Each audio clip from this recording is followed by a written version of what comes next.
I think there are four possibilities on paper, one of which I exclude in the book and I don't examine, and that is the possibility of an ANC-DA coalition. That's not to say that that's not possible sometime in the even near future, and it's not to say that such a coalition would not be desirable at a national level. I actually think, something of a reformed ANC working with the DA might give South Africa a very good shot at fixing some of our problems.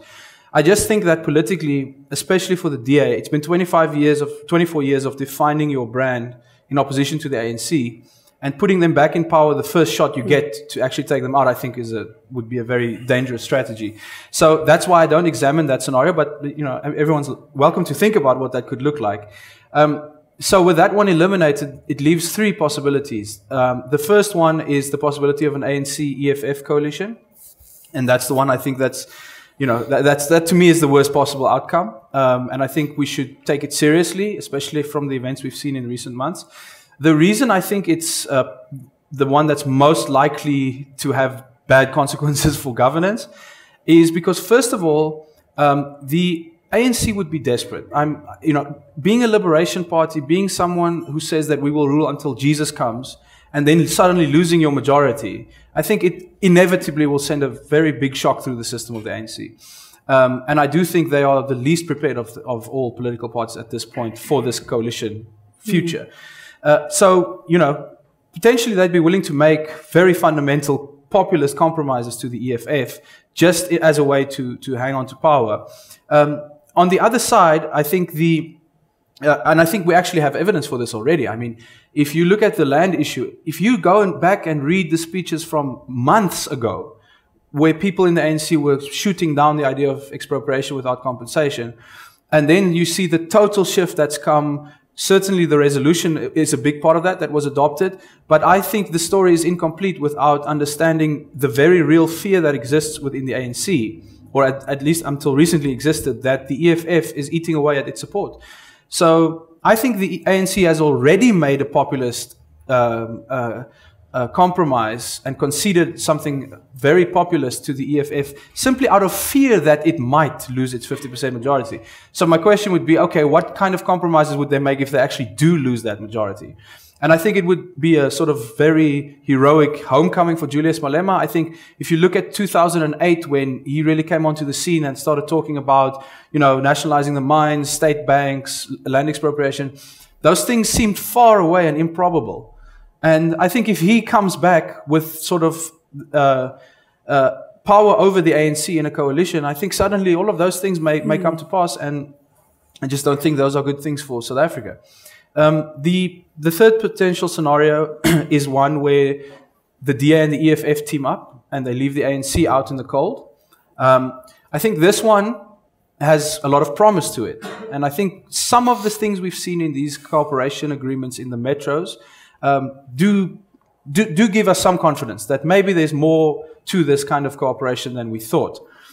The reason why, though, I think that this would work probably better than all the other scenarios is because, and it's kind of an axiomatic argument, but because these two groups are so far apart ideologically, if they ever strike an agreement, it means by definition they would have had to make the kind of compromises and sorted out their issues from day one. You don't go into a government and say, I'm now the deputy president to Mr. Maimane if you're Malema, unless you really are solidly convinced that you've sorted out some of the issues. That doesn't mean there won't be problems down the road, but I think there's evidence for this from a place like Israel, that ideologically very different parties can end up forming more stable and sort of successful governments precisely because they fish in different ponds, as they say, precisely because they are so different from one another.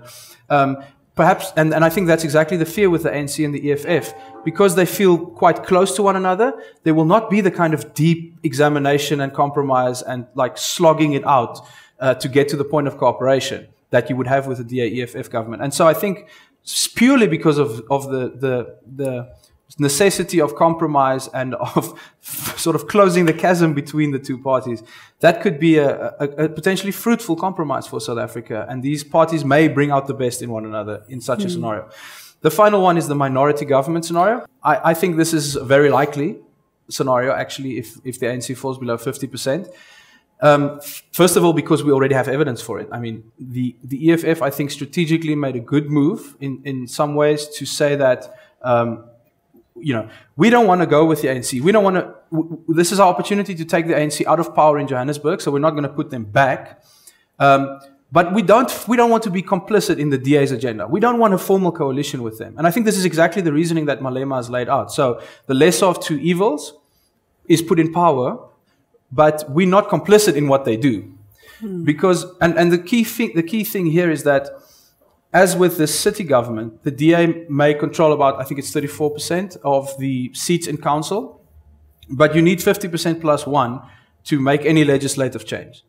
So the minority government at the national level would function in a similar way where, let's say it's a DA minority government, they can make cosmetic changes, and I think they can make some, or let me not say cosmetic, they can make changes in areas where executive power is all you really need. So economic policy, foreign policy, I think those are areas where we would see significant change. But when it comes to fundamental things that need legislative changes, like labor relations, like education perhaps, like the health, all these things that really are at the root of some of the problems we have in South Africa, there the DA would not have enough seats in parliament to change the law. And then it opens up an interesting situation because there's no formal agreement with the EFF, for example, that says you have to support the agenda of this coalition because you are a part of this coalition. There's no such cooperation agreement, which means that DA would need, or perhaps the ANC, but whoever is a minority government needs to build legislative majorities for every individual piece of legislation. So this becomes a very slow, very tedious, and potentially corrupt situation.